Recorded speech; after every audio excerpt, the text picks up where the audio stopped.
저는 30대가 겪는 빈부의 격차에 대해서 질문 드리겠습니다. 저는 서울에 거주 중인 30대 중반 여성입니다. 30대는 가장 많은 수의 청년들이 결혼하여 가정을 꾸리는 시기인 만큼 제 주변의 지인들도 대부분 결혼을 하고 어린 자녀를 두고 있습니다. 아이가 걸음마를 시작함에 따라 자녀를 안전하게 키울 수 있고 놀이터나 어린이집이 가까이에 있는 거주 환경인 아파트로의 이주를 희망하게 됩니다. 그러나 하루가 다르게 최고가를 경신하는 아파트 값을 보면서 지금이라도 집을 구매해야만 하는 것은 아닌지에 대해 큰 불안감을 겪고 있고, 부모님의 경제적 지원으로 아파트를 구매할 수 있었던 층과 그렇지 못했던 층 사이에 발생한 급작스럽고도 큰 빈부의 격차는 지금도 진행 중입니다. 이것은 저희 세대에게 엄청난 상대적 박탈감과 불안, 그리고 종국에는 무력감을 느끼게 하는 것 같습니다. 이렇게 급작스럽게 발생한 청년 세대의 빈부의 격차에 대해 스승님의 바른 가르침 청합니다. 예. 참 용어를 잘 써야 되는데 30대의 빈부의 격차라는데 30대 빈부 격차는 절대 준 적이 없습니다. 우리는 값의 질량을 무엇으로 칠 거냐? 돈으로 칠 거냐? 집으로 칠 거냐? 헌금으로 칠 거냐? 네가 갖춘 교육으로 칠 거냐? 사람의 질만큼 큰 거는 없습니다. 사람의 질이 크면 무엇든지 이루어낼 수 있는 겁니다. 질이 약하면 네가 가진 것도 다 뺏깁니다. 우리는 젊은 사람들이 지금 집을 사는 게 소원이라 그러는데 그렇게 사놓은 사람 나중에 그 집 팔 때 어떻게 팔리는가 한번 봐야 됩니다. 내놔야 될 때. 내한테 집을 줬다면 집을 줬으니 감사하고 이걸 부자라고 생각해서는 분명히 집을 내놔야 됩니다. 시간 지나면 이 집은 내놓을 수밖에 없는 환경을 만들어준다. 왜? 이 집이 무엇인지를 몰랐기 때문에 그는 걷는다 이 말이죠. 걷을 때는 이 집만 달랑 걷는 게 아니고 주위의 환경을 어떻게 만들어야 이 집을 내놓을 거니까 그렇게 해서 힘든 일이 생깁니다. 절대 그렇게 빈부격차를 준 게 아니고 어떤 환경이 왔다면 이 환경을 바르게 서는 법칙을 먼저 알아야 된다는 거죠. 우리 아이를 키우는데 저 사람처럼 나도 키워야 되냐? 너는 온 사주가 달라. 사람마다 처음부터 태어나는 네 사주가 달라.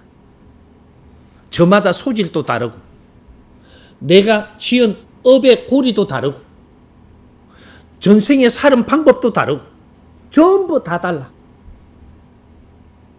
그게 따라가지고 내한테 어떤 환경을 주는 것이야. 자연은 다 관리를 해. 관리 안 하는 자 단 한 명도 존재하지 않아. 그러면 이 지구에 보내지를 않아.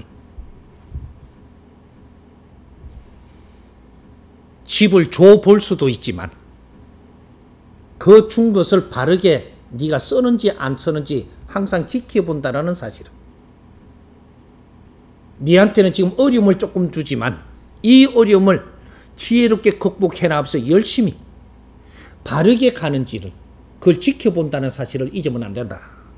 자연은 나를 항상 지켜보고 있다. 내한테 환경을 안 좋게 줬다면 이것도 감사할 줄 알 때 그럴 때 자연이 네 편이 된다는 사실. 내한테 어떤 좋은 환경을 줬을 때 이것도 감사하면서 나는 저 추워도 집도 없이 벌벌 떠는 사람보다 환경을 낫게 줬다면 나는 몇 배로 더 열심히 노력해서 저 사람의 못하는 일을 내가 해야 된다라는 이 사명을 가지고 열심히 산다면 집도 더 좋은 걸 줄 것이야. 차도 더 좋은 걸 살 수 있게 해줄 것이고 그런 인연을 만나게 해줘서 경제도 풍부하게 해줄 것이야. 왜? 그 경제의 힘으로 이 세상을 널리 이롭게 하면서 살 거잖아. 그래서 주는 것이다. 우린 전부 다 시험대에 오릅니다. 젊었을 때는 전부 다 시험대에 오르는데 욕심을 내고 갖고자 원하는 자 절대 갖게 해주지 않는다. 그렇습니다. 시간이 조금 지나면 거둘 자가 있고 더 줄 자가 있고, 니한테 형편을 어렵게 했지만 이걸 잘 극복해 나가면서 감사할 때, 그럴 때 네가 얻는 것도 많고 질도 좋아지고 거기에다가 너한테 필요한 걸 다 줄 겁니다. 이게 우리 젊은이들 키우는 겁니다. 이 스승님이 세상에 태어날 때 4살 때부터 고아로 내던졌습니다. 나는 시문파리, 껌파리를 했습니다. 그걸 감사할 때까지 내 공부였었습니다. 나는 산에 들어가서 죽으로 들어가고 17년 동안에 무릎을 꿇고 쓰레기를 주스면서 뇌를 다시 공부를 했습니다. 세상에 감사하지 않은 게 단 한 가지도 없었음을 깨우쳤을 때 자연의 힘을 다 받은 겁니다. 감사하지 않은 것은 0.1mm도 한 가지도 존재한 적이 없으면, 이럴 때 자연이 하나가 되는 겁니다. 우리는 지금 이 지구촌에 올 때는 이유가 있어 왔고, 그 이유를 찾아서 내가 바른 행위로서 세상을 풀어나가야지, 틀린 방법으로 자꾸 끄달리 다니면 안 된다. 갈수록 삶이 고달퍼져서는 안 되는 겁니다. 재밌어야 돼. 즐거워야 되고. 그렇게 해서 내가 빛나는 겁니다. 지금은 2013년도부터는 우리가 하늘의 힘을 받아서 사는 사람들입니다. 2012년까지는 땅의 힘으로 너희들 키우는 것이고, 2013년도부터는 운행의 시대이기 때문에 이 대한민국이 빛나게 운행을 해갖고 인류의 덕택에 살아야 되는 민족, 그래야 너희들이 지적인 삶을 살 수 있는 민족, 내가 사람을 널리 이롭게 하면서 살아야 대우를 받고 존경받고 거기에서 빛나게 사는 그런 사람들이 오늘날의 지식인들입니다.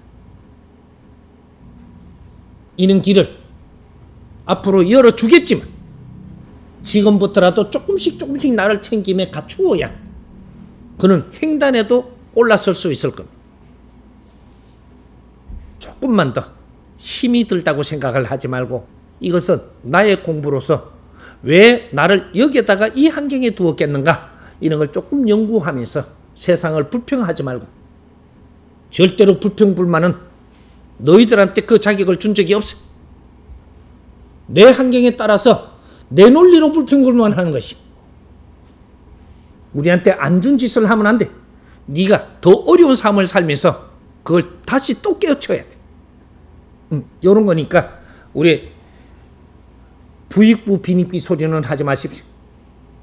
당신들이 가진 지식은 어떠한 한금으로도 바꿀 수 없는 겁니다. 이런 부를 가지고도 그런 소리 한다면 무식한 사람 되는 겁니다. 인류가 이때까지 희생한 것은 오늘날의 이런 지식인을 키우기 위해서 희생을 한 것이, 인류가 경제가 많고 모든 걸 준비해 놓은 것은 이 지식인들이 이 경제를 잘 쓸 때까지 이걸 지금 전부 다 보관하고 있는 겁니다. 지식인들은 경제를 움직이고 써야 될 사람들이지 욕심을 내야 될 사람들이 아니다. 이 지식인들이 앞으로 어떻게 하느냐가 인류 경제가 돕니다. 이 지식인들이 욕심을 내는 한 이 인류의 경제는 절대로 돌지 않습니다. 30%가 돌면서 피만 돌릴 뿐이지 이것이 빛나게 절대 경제가 움직이지 않습니다. 오늘날의 지식인들을 이렇게 만들어 놨다는 것은 지구촌의 최고의 축복입니다. 이분들이 바른 생각을 하고 살 때 인류 평화는 오는 겁니다. 부익부 비익비 소리 하지 마십시오. 경제는 있을 자리에 있는 겁니다. 그것도 잘못 쓰면 다 거둘 것이고 잘 쓰는 사람 다 줄 거니까 바른 길을 찾아서 가자. 이렇게 이해하십시오.